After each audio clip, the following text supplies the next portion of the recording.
আমাদের চতুর্থ পর্বে আমরা ডেইলি স্টার এডিটোরিয়ালের আরেকটি অনুবাদ নিয়ে চলে এসেছি। আজকে টপিক হচ্ছে A little bit of accountability can go a long way, অর্থাৎ সামান্য দায়িত্ববোধ আমাদের অনেক দূর নিয়ে যেতে পারে। We are baffled by the continued failure of public authorities, leading to frequent cost and time overruns in various projects, despite the Prime Minister's clear directives in the past to check questionable project revisions, including the directive that a project cannot be revised more than 3 times. অর্থাৎ এ থেকে বোঝা যাচ্ছে সরকারি যে কর্তৃপক্ষ তাদের ক্রমাগত ব্যর্থতার কারণে আমাদের যে বিভিন্ন প্রকল্পে বারবার ব্যয় ও সময় বাড়ানোর কারণে আমরা অবাক বা বিস্মিত। Despite the Prime Minister's clear directives in the past to check questionable project revisions, including the directive that a project cannot be revised more than 3 times. প্রধানমন্ত্রীর নির্দেশনা অনুযায়ী কোনো প্রকল্প 3বারের বেশি সংশোধন করা যাবে না এবং প্রকল্পের প্রশ্নবিদ্ধ সংশোধন নিরীক্ষার বিষয়ে স্পষ্ট নির্দেশনা আছে। As the Prime Minister's led Executive Committee of the National Economic Council Executive Committee of the National Economic Council convened its first meeting of the year, 7 of the 10 projects placed at the meeting were set for revisions. প্রধানমন্ত্রীর নেতৃত্বে জাতীয় অর্থনৈতিক পরিষদের নির্বাহী committee অর্থাৎ economic executive committee of the national economic council কমিটির বছরের প্রথম সভায় উপস্থাপন করা 10টি প্রকল্পের মধ্যে 7টি সংশোধিত প্রস্তাব। According to a report by this newspaper on January 4, when the 10 projects tabled at the meeting were first conceived, they were supposed to cost taka 3,099 crore. Now that has ballooned up to taka 14,961 crore. গত 4 জানুয়ারি the daily star অর্থাৎ এই পত্রিকায় প্রকাশিত একটি প্রতিবেদনে বলা হয় যে সভায় উপস্থাপন করা 10টি প্রকল্পের মধ্যে 10টি প্রকল্পের প্রাথমিক ব্যয় ধরা হয়েছিল 3,099 কোটি টাকা, এখন তা বাড়িয়ে 14,961 কোটি টাকা করা হয়েছে। In terms of time, the authorities sought extensions ranging from a year to a full decade for some of the projects, and that too after several revisions. বিভিন্ন মেয়াদে বা বিভিন্ন সময়ে মেয়াদ বৃদ্ধি করার পরেও কিছু প্রকল্পের যারা সংশ্লিষ্ট কর্তৃপক্ষ আছেন বা সংশ্লিষ্ট কর্তৃপক্ষ 1 বছর থেকে পুরো 1 দশক পর্যন্ত প্রকল্পের মেয়াদ বৃদ্ধির প্রস্তাব আনে বারবার রিভিশন করার পরেও। For instance, one of the 7 projects, the Asrayan 2 project to alleviate poverty and homelessness, was taken up in 2010 for completion in June 2014. উদাহরণ হিসেবে বলা যায় 2010 সালে শুরু হওয়া আশ্রয়ন 2 প্রকল্প যা 2014 সালে শেষ হওয়ার কথা ছিল।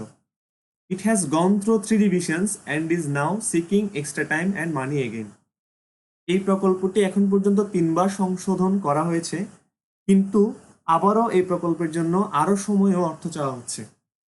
The project was initially estimated to cost taka 1,169.18 crore, but that has now increased to a massive taka 11,142.8 crore. প্রাথমিকভাবে এই প্রকল্পের ব্যয় ধরা হয়েছিল 1,169.18 কোটি টাকা, কিন্তু তা এখন বেড়ে 11,142.8 কোটি টাকা হয়েছে। Another project called Bebja Economic Zone, Mishwara First Phase, which is aimed at attracting domestic and foreign investment, is seeking additional expenditure of taka 552 crore and 2 more years. The original project cost was taka 750 crore and the completion date was June last year.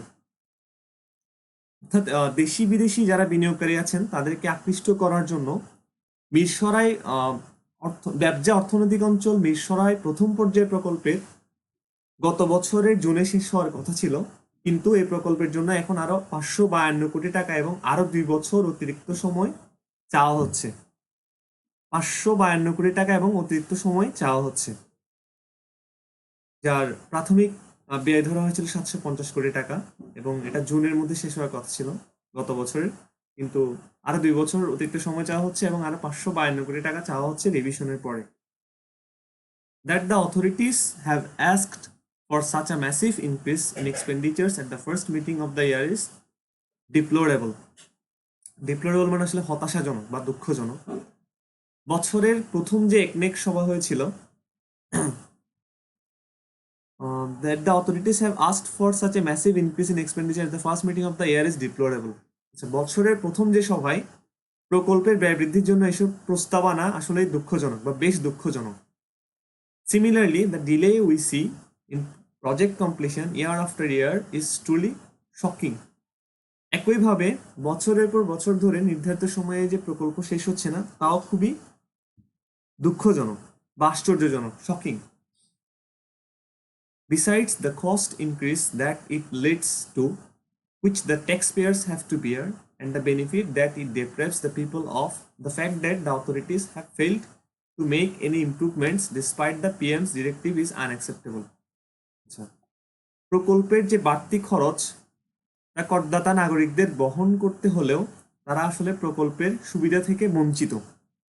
প্রধানমন্ত্রীর নির্দেশনা সত্ত্বেও কর্তৃপক্ষের এই বিষয়ে কোনো পরিবর্তন না আসাটা আসলে অগ্রহণযোগ্য বা গ্রহণযোগ্য নয়। অর্থাৎ এই যে প্রকল্পের মেয়াদ বাড়ানো হচ্ছে, তার ফলে কিন্তু জনগণেরও এই ট্যাক্সটা বেয়ার করতে হচ্ছে, কিন্তু জনগণ এই ফলটা পাচ্ছে না, এবং প্রধানমন্ত্রীর নির্দেশনা থাকা সত্ত্বেও এই ধরনের ঘটনা হওয়া আসলে দুঃখজনক, বা এটা অ্যাকসেপ্টেবল না, বা এটা গ্রহণযোগ্য না। And the reason for this, we believe, is the lack of accountability that we see when it comes to repeated project revisions. জবাবদিহির অভাবের কারণে আসলে বারবার প্রকল্প সংশোধনের প্রস্তাব করা হয় বলে আমরা বিশ্বাস করি বা আমরা বিশ্বাস করতে পারি। We have barely, if ever, seen any of the public officials or private consultants involved in these delayed projects being reprimanded in any way, shape, or form. That must change if such huge time cost overruns are to be avoided. We have barely, if ever, seen any of the public officials or private consultants involved in these delayed projects being reprimanded in any way, shape, or form. অর্থাৎ প্রকল্পের মেয়াদ বা ব্যয় বৃদ্ধির কারণে সংশ্লিষ্ট সরকারি কর্মকর্তা বা বেসরকারি পরামর্শকদাতাদের বিরুদ্ধে কোনো অভিযোগ আনতে বা তাদের দোষী সাব্যস্ত করতে আমরা খুব কমই দেখেছি। তাদেরকে দোষী সাব্যস্ত করা হয়নি, রিপ্রিমান্ডেড, দোষী সাব্যস্ত করতে খুব কমই দেখা যায়। That must change if such huge time or cost overruns are to be avoided. এই ধরনের ঘটনা এড়াতে বা এই ধরনের যে ট্রেন্ড, এটা এড়াতে হলে অবশ্যই এই অবস্থার পরিবর্তন করতে হবে, এই অবস্থার পরিবর্তন আনতে হবে। That must change if such huge time or cost overruns are to be avoided. অর্থাৎ এই ধরনের বাড়তি সময় এবং খরচের বেড়ে যাওয়াকে যদি আমরা কমাতে চাই, তাহলে এই ধরনের পরিস্থিতি আমাদেরকে পরিবর্তন করতে হবে। অর্থাৎ তাদেরকে যে দায়ী করা হয় না, যারা কর্মকর্তা থাকেন, বেসরকারি পরামর্শদাতা থাকেন, তাদেরকে এই অবস্থাটাকে আসলে পরিবর্তন করতে হবে।